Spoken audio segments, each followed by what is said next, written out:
مشقت کی بنیاد پر آسانی پیدا ہوتی ہے۔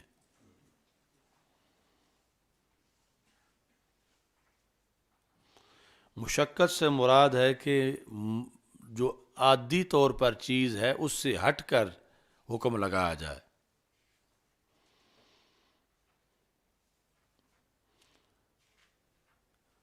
کیونکہ اس پر جب مداومت کا کسی کو مکلف بنایا جائے گا تو وہ ضرر تک پہنچا دے گا، اور ضرر جو ہے یہ مقاصد شریعت کے منافی ہے۔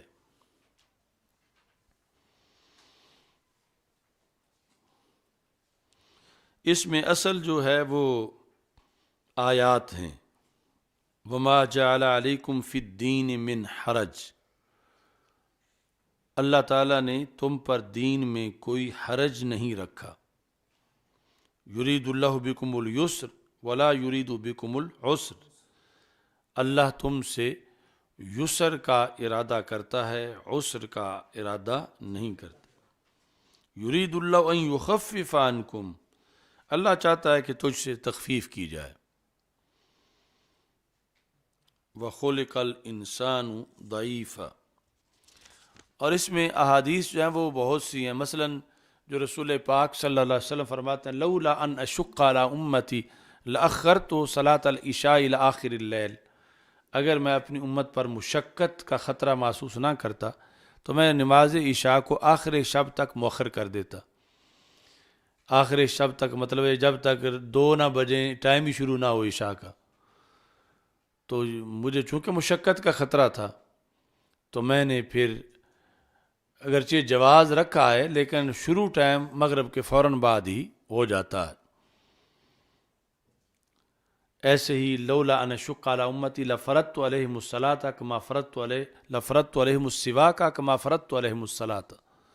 اگر میں مشقت امت پر نہ سمجھتا ہوتا تو میں مسواک بھی یوں فرض کرتا جیسے میں نے نماز کو فرض کیا۔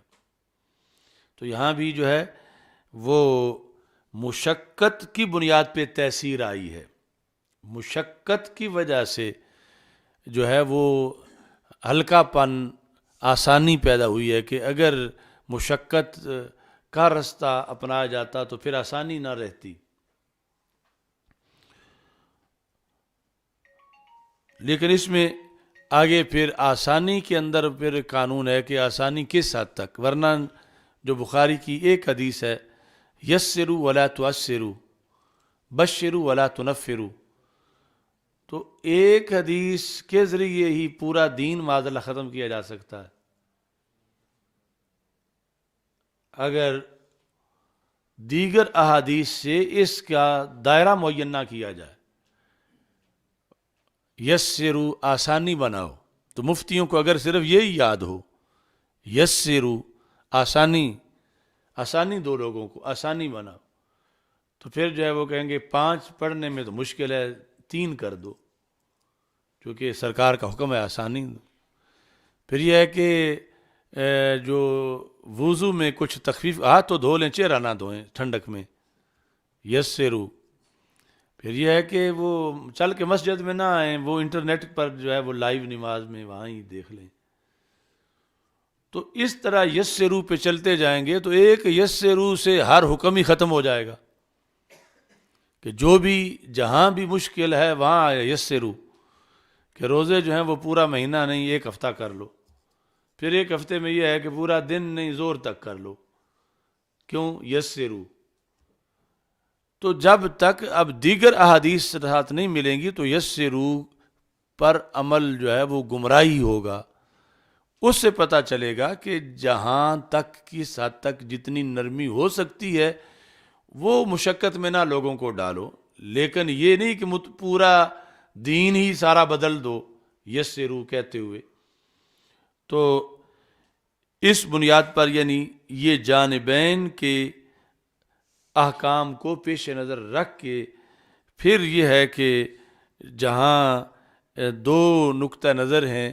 ایک میں مشقت ہے، دوسرے میں عادت کے مطابق، اگرچہ مشقت اس میں بھی ہے لیکن وہ عادی چیز ہے، تو وہاں عادی چیز پہ فتویٰ دے دو کیونکہ اس کی بنیاد پر تاثیر ہوگی، اور اگر وہاں مشقت میں ڈالا گیا تو تحصیر کے منافی ہوگا، جبکہ شریعت تحصیر چاہتی ہے، تو ایسی صورتحال کے اندر جو ہے وہ یہ قانون لگے گا۔ باقی وما جعل علیکم فی الدین من حرج، یہ ہے اصل میں آیت اتری اس مسئلے میں کہ اگر پانی نہ ہو تو تیمم کر لو، کہ دین تمہیں حرج میں نہیں ڈالنا چاہتا کہ اب بندہ جو ہے وہ 100 کلومیٹر چلے تو پانی ملے تو پھر ہی نماز پڑھے۔ وما جعل علیکم فی الدین من حرج، اور ایسے ہی شدید بیماری ہے تو کہا یعنی ہر حال میں وضو ہی کرنا ہے، تو اگرچہ اگلا بندہ مر جائے تو اس میں اب یہ بھی نہیں کہ ٹھیک ٹھاک ہو اور معمولی سا جو ہے وہ بخار ہے اور اس پر کہے کہ یہ تو میرے لیے چھٹی ہے۔ اب دونوں پہلو جو ہے وہ پیش نظر جب تک نہیں رکھے جائیں گے تو اس وقت تک ہدایت نہیں ملے گی۔ اور یہ آیت جو ہے حضرت کعب احبار کہتے ہیں کہ 3 قسم کے احکام ایسے ہیں جو پہلے صرف نبیوں کی شان تھی، یعنی نبیوں کی نبوت کے پیش نظر ان کو چھوٹ دی گئی تھی، کسی امتی کو نہیں دی گئی، اور وہ تینوں شانیں رسول پاک صلی اللہ علیہ وسلم کے صدقے اس امت کو بھی ملی ہوئی ہیں۔ ان میں ایک یہ ہے کہ پہلے صرف نبی کو اللہ یہ کہتا تھا، امت کے نبی کو، وما جعلت علیک فی الدین من حرج، میں نے تجھ سے دین میں حرج اٹھا دیا ہے کہ تم سفر کرو تو قصر پڑھ لو، تمہارے لیے اگر وضو نہ ہو تو تیمم، پانی نہ ہو تو تیمم کر لو۔ یہ ان کے مقام نبوت پر ان کے لیے تھا، لیکن ادھر جب باری آئی تو وما جعل علیکم فی الدین من حرج، وہ کم کی ضمیر نے وہ سارا جو ہے حل کر دیا ان کے لیے کہ یہ پوری امت کو یہ شان مل گئی سرکار کے صدقے، یہ تخفیف۔ ایسے ہی وہاں صرف نبی کو یہ حکم ہوتا تھا ادعو استجب لک، تم مانگو میں تمہیں دوں گا، یعنی ایک تو جس کو رب یہ نہیں کہہ رہا ادعو، وہ مانگے تو امید ہے کہ اللہ دے دے، لیکن یہ خود کہنا دینے والے کی طرف سے یہ بڑا مقام ہے، تو یہ صرف نبیوں کی شان ہوا کرتا تھا، کسی امتی کا یہ مقام نہیں تھا کہ ان کے لیے آفر ادعو استجب لک، صرف نبیوں کی شان تھی۔ اور اس امت کے لیے فرما وقال ربکم ادعونی استجب لکم، یعنی یہ پوری امت کے لیے جمع کا صیغہ آ گیا کہ تم مانگو میں تمہیں دوں گا۔ یہ دوسری چیز کعب احبار نے بیان کی۔ اور تیسری اللہ کے دربار کی گواہی، وہ صرف نبیوں کی شان تھی، کسی امت کے کسی امتی کا یہ مقام نہیں کہ انہیں قیامت کے دن رب کے دربار میں گواہی دینے کا منصب ملے۔ اور ادھر لِتَكُونُوا شُهَدَاءَ عَلَى النَّاسِ، یہ تفسیر ابن کثیر میں حضرت کعب احبار کا یہ قول موجود ہے کہ یہ یعنی تینوں منصب صرف نبیوں کے ساتھ خاص تھے اور کسی نبی کی کسی امت کا یہ منصب نہیں تھا، اور ادھر یہ تینوں منصب جو ہیں رسول پاک صلی اللہ علیہ وسلم کی نسبت کی بنیاد پر قرآن میں اس امت کے لیے عام کر دیے گئے کہ اس امت کو یہ تینوں منصب رب ذوالجلال نے سرکار کے صدقے عطا فرما دیے۔ والاحادیث فی ذلک کثیرۃ جدا فی ابواب العبادات والمعاملات۔ اچھا جی،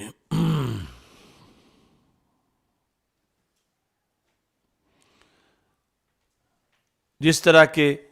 ایک عورت مرضعہ ہے، دودھ پلانے والی، پنجابی کی مرضعہ نہیں،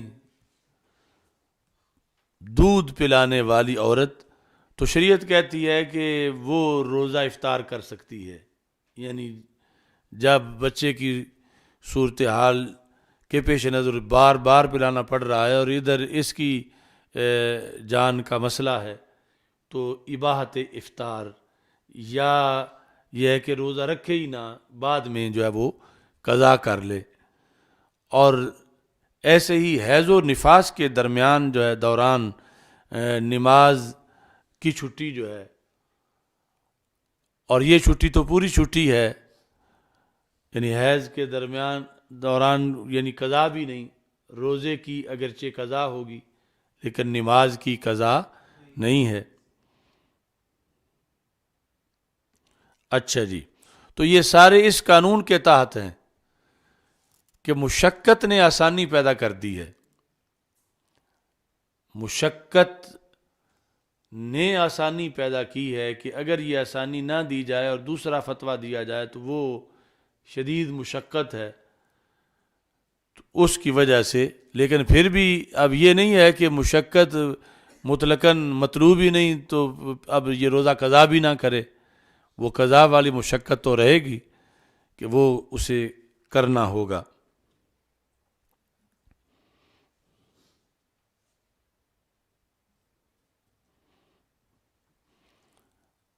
ایسی جو حکم ہے ہمارے نزدیک تو صورتاً جمع بین الصلاتین ہے، حقیقتاً نہیں،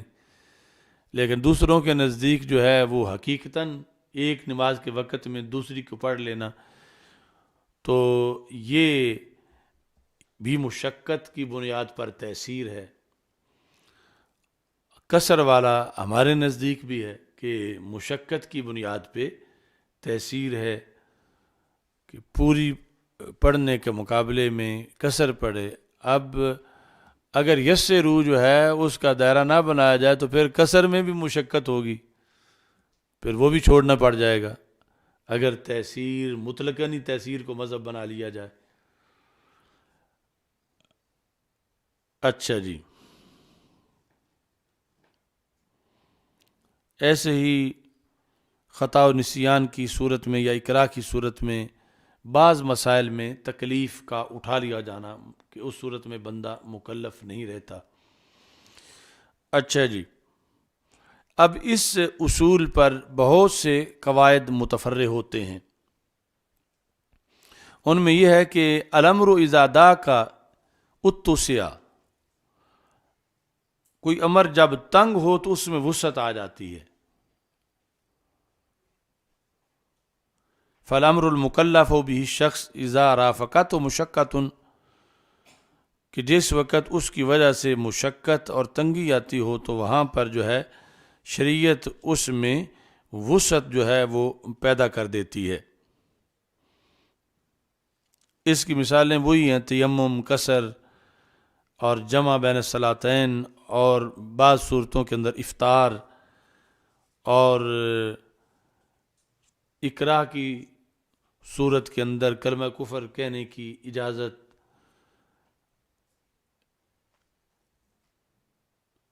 اذا ضاق اتسع، لیکن ہر قانون میں پھر آگے اس کے مستثنیات بھی ہیں کہ جن کو پیش نظر رکھنا ضروری ہے۔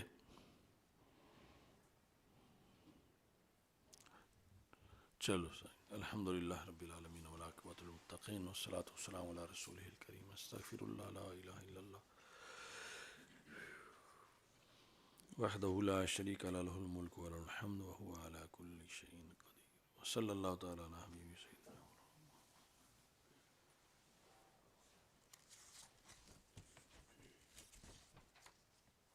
چلو سائیں انہیں مہمانان بلا لے سائیں۔